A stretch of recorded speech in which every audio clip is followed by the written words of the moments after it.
17 years under her belt, and she has something to tell us about business. What does she want to do differently going forward? My name is Tabitha Karanja, the CEO of Keroche Breweries, and I believe we can all do it. We need to believe in ourselves, beginning with our leaders. What can you remember in 17 years that has made Tabitha Karanja as she is today? The support we've gotten from Kenyans, giving us that push, go on, go on. We've managed now to prove that even us, we can even borrow from international banks, local banks, with no limits, and build businesses that are beyond ourselves. Let's talk about you being a lady in a male-dominated industry. What pushes you every morning? What gives you the gusto to continue?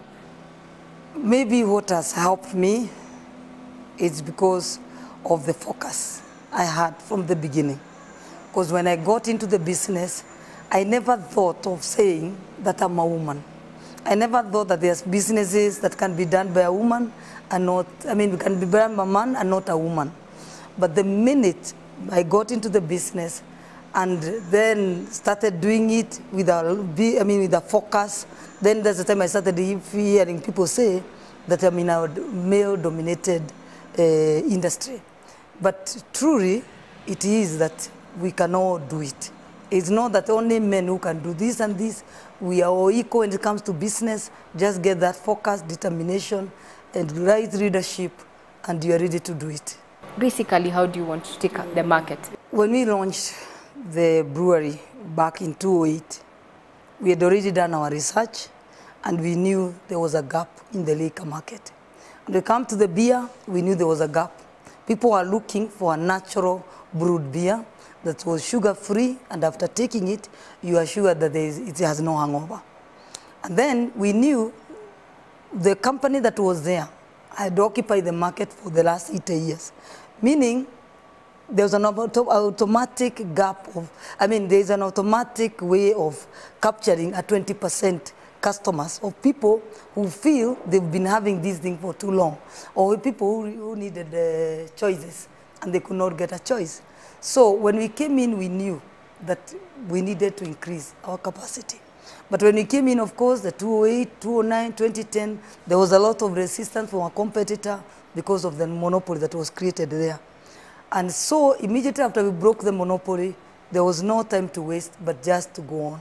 And the going on was to try and do an investment that will capture the 20% market share. You are mentoring, you're going to be fostering people to walk in your footsteps. If someone was today to ask you if you're given a chance, what would you do differently? Looking back the 17 years, I don't think there's anything that I would have done differently. I've done it right from day one, year after year. Every challenge, make sure I work on it before I go to the next one. If I skipped some, they could now be finding me, even when I'm doing whatever I'm trying to do.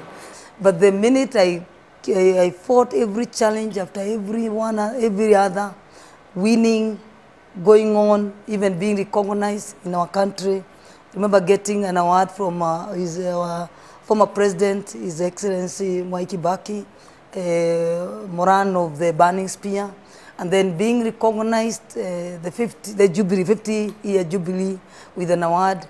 It's so humbling, and I think I'm happy with the Kenyans that they've supported us.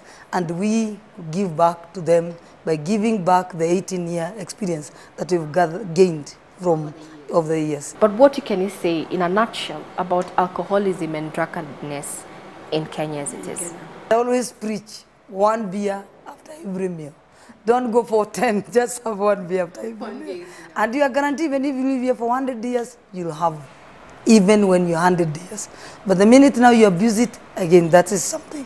But we try to preach the responsible drinking on everything that we do.